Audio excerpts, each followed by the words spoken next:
চৰকাৰী চাকৰি কিয় লাগে? আপোনালোকে থাম্বনেইল দেখিয়ে গম পাইছে চাগে আজি আমাৰ ভিডিঅ'টোৰ বিষয়বস্তু কি হয়। আমাৰ বহুতৰে মা দেউতা বহুত ধনী নহয় যে আমি ব্যৱসায় কৰিব পাৰোঁ। আমি বহুতেই হৈছোঁ মধ্যবিত্ত পৰিয়ালৰ ল'ৰা ছোৱালী। সেইকাৰণে আমাৰ কাৰণে এটা ভাল অপশ্যন হৈছে এটা চৰকাৰী চাকৰিৰ সন্ধান কৰা।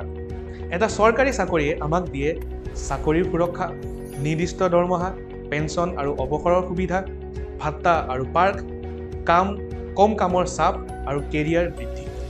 আজিৰ সময়ত যিমানবিলাক চৰকাৰী চাকৰি আছে প্ৰায়বিলাকৰে পেটাৰ্ণ একেই। প্ৰায় সকলোতে জেনেৰেল ষ্টাডিজ আৰু মেথছ ৰিজনিং থাকে। যদি আপোনালোকে ভালদৰে অলপ কষ্ট কৰে তেতিয়া আপুনিও অতি সোনকালে এটা চৰকাৰী চাকৰি পাবলৈ সক্ষম হ'ব। যদি এবাৰ বয়স উকলি যায় তেতিয়া যিমানে কষ্ট নকৰে কিয় চৰকাৰী চাকৰি নোপোৱাৰ দুখ সদায় থাকি যাব। আপোনালোকে যদি চাই বহুত চৰকাৰী চাকৰি মেক্সিমাম বয়স 32 ইয়াৰ্ছ হয়। সেইকাৰণে মই উপদেশ এইটোৱে দিম যে আপোনালোকে 32 ইয়াৰ্ছ আগতে এটা চৰকাৰী চাকৰিত সোমাই লওক।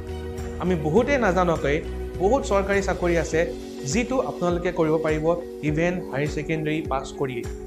আৰু আপোনালোকে হায়াৰ ছেকেণ্ডেৰী পাছ কৰিয়ে যদি এটা চৰকাৰী চাকৰি কৰে আপোনালোকৰ মা দেউতাকো আপুনি বহুত সকাহ দিব পাৰিব। আৰু আপোনালোকে ইভেন বেচেলাৰ্ছ বা মাষ্টাৰ ডিগ্ৰী ডিষ্টেঞ্চতো কমপ্লিট কৰিব পাৰিব। আমাৰ কিছুমান বন্ধু বান্ধৱ এনেকুৱা আছে যিসকলে বৰ্তমান চৰকাৰী চাকৰি কৰি আছে আৰু তেওঁলোকে পোনপ্ৰথমে HS পাছ কৰিয়ে এটা চৰকাৰী চাকৰিত সোমাইছিলে আৰু তাৰপিছত তেখেতসকলে ডিষ্টেঞ্চত ডিগ্ৰী পাছ কৰি বৰ্তমান প্ৰশাসনিক বিষয়া হিচাপে কৰ্মৰত হৈ আছে। যদি আপোনালোকৰ কেৰিয়াৰ বাছনি কৰাত কিবা অসুবিধা হৈ আছে আপোনালোকে আমাক কণ্টেক্ট কৰিব পাৰে। আমাৰ অভিজ্ঞ কাউন্সিলাৰে আপোনালোকক সঠিক দিশত গাইড কৰিব পাৰিব আৰু আপোনালোকৰ আগন্তুক কেৰিয়াৰ আৰু জীৱনটো ভাল হ'ব।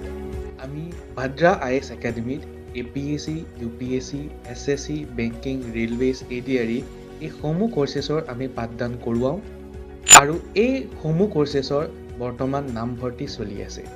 আপোনালোকে আমাক কণ্টেক্ট কৰিব পাৰে। আমাৰ ফোন নম্বৰ হৈছে 8638391721।